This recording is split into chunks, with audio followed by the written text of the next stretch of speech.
ಬಳ್ಳಾರಿ ನಗರದ ಹೃದಯ ಭಾಗದಲ್ಲಿ ಇರುವ ಹಳೆ ತಾಲೂಕು ಕಚೇರಿ ಆವರಣದಲ್ಲಿ ಮಳೆ ಬಂದರೆ ಸಾಕು ಜಲಾವೃತಗೊಂಡು ಸಾರ್ವಜನಿಕರಿಗೆ ಸಂಚರಿಸೋದಿಕ್ಕೂ ಕೂಡ ಭಾರೀ ಸಂಕಷ್ಟ ಉಂಟಾಗ್ತಾ ಇದೆ. ಈ ಆವರಣದಲ್ಲಿ 5-6 ಇಲಾಖೆಗಳ ಕಚೇರಿಗಳು, 2 ಪೊಲೀಸ್ ಠಾಣೆಗಳು ಹಾಗೂ ಕರ್ನಾಟಕ ವನ ಕಚೇರಿ ಕಾರ್ಯನಿರ್ವಹಿಸ್ತಾ ಇದೆ. ಪ್ರತಿದಿನ ಸಾವಿರಾರು ಜನ ಇಲ್ಲಿಗೆ ಬಂದು ಹೋಗ್ತಾರೆ. ಆದರೆ ಪ್ರತಿ ಮಳೆಯಲ್ಲೂ ಜಲಾವೃತದಿಂದಾಗಿ ಜನ ತತ್ತರಿಸಿ ಹೋಗಿದ್ದಾರೆ. ಗಣಿ ಜಿಲ್ಲೆಯ ಗುಡ್ಡಗಳನ್ನು ತೆಗೆಯುವುದಕ್ಕೆ ಸರ್ಕಾರ ಮತ್ತು ಜನಪ್ರತಿನಿಧಿಗಳು ಪರವಾನಗಿ ನೀಡ್ತಾ ಇದ್ರು, ಆವರಣದ ತಗ್ಗು ಮುಚ್ಚೋದಕ್ಕೆ ಮಾತ್ರ ಯಾರಿಗೂ ಸಮಯನೇ ಇಲ್ಲವೇ ಎಂಬ ಪ್ರಶ್ನೆ ಸಾರ್ವಜನಿಕರದ್ದಾಗಿದೆ.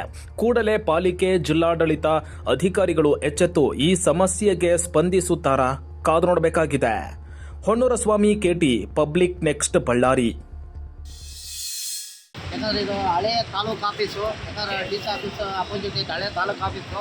ಮತ್ತು ಕೃಷಿ ಇಲಾಖೆ ಕೂಡ ಇದೆ, ಮತ್ತು HLG ಇದೆ, ಮತ್ತು 2 ಪೊಲೀಸ್ ಸ್ಟೇಷನ್ ಕೂಡ ಇಲ್ಲೇ ಇದ್ದಾವೆ.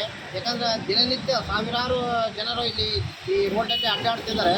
ಯಾಕಂದರೆ ಕೆಸರು ನೀರು ಈ ಥರ ಜನಗಳಿಗೆ ಪೊಲೀಸ್ ಸ್ಟೇಷನ್ಗೆ ಹೋಗ್ಬೇಕಂದ್ರೆ ತೊಂದರೆ, ಅಗ್ರಿಕಲ್ಚರ್ ಆಫೀಸ್ಗೆ ಹೋಗ್ಬೇಕಂದ್ರೆ ತೊಂದರೆ, ಆಮೇಲೆ ಮತ್ತು HLG ಹೋಗ್ಬೇಕಂದ್ರೆ ಎಲ್ಲ ತೊಂದರೆ ಇದೆ. ತೋಟಗಾರಿಕೆ ಇಲಾಖೆ ಒಳಗಡೆ ಇದೆ, ಆಫೀಸ್ಗೆ ಹೋಗ್ಬೇಕಂದ್ರೆ ತೊಂದರೆ ಇದೆ. ಯಾಕಂದರೆ ಪ್ರತಿ ಮಳೆಗಾಲ ಬಂದರೂ ಕೂಡ ಇದೇ ಪರಿಸ್ಥಿತಿಯನ್ನು ಸಾರ್ವಜನಿಕರು ಎದುರಿಸ್ತಾ ಇದ್ದಾರೆ. ಮತ್ತು ಎಲ್ಲ ಅಧಿಕಾರಿ ವರ್ಗದವರು ಮತ್ತು ಸಿಬ್ಬಂದಿಗಳು ಕೂಡ ಇದೇ ಸಮಸ್ಯೆಯನ್ನು ಪ್ರತಿ ಮಳೆಗಾಲದಲ್ಲಿ ಎದುರಿಸ್ತಿದ್ದಾರೆ. ಅದಕ್ಕೆ ಮತ್ತು ಪೊಲೀಸ್ ಸ್ಟೇಷನ್ ಆರಕ್ಷಕರು ಇಡೀ ನಗರವನ್ನೇ, ಬಳ್ಳಾರಿ ನಗರವನ್ನೇ ತಮ್ಮ ಸುರಕ್ಷತೆಯಿಂದ ಶೌಚದಂತೆ ಕಾಪಾಡ್ತಾರೆ. ಯಾಕಂದರೆ ಅವ್ರ ಸ್ಟೇಷನಿಗೆ ಹೋಗ್ಬೇಕಂತಂದ್ರೆ ನೀರಿನಲ್ಲಿ, ಕೊಳಚೆ ನೀರಿನಲ್ಲಿ ಹೋಗ್ಬೇಕಂತ ಸಂದರ್ಭ ಇವಾಗ ಎಲ್ಲರೂ ನಾವು ಕಣ್ಣಾರೆ ನೋಡ್ತಾ ಇದ್ದೀವಿ.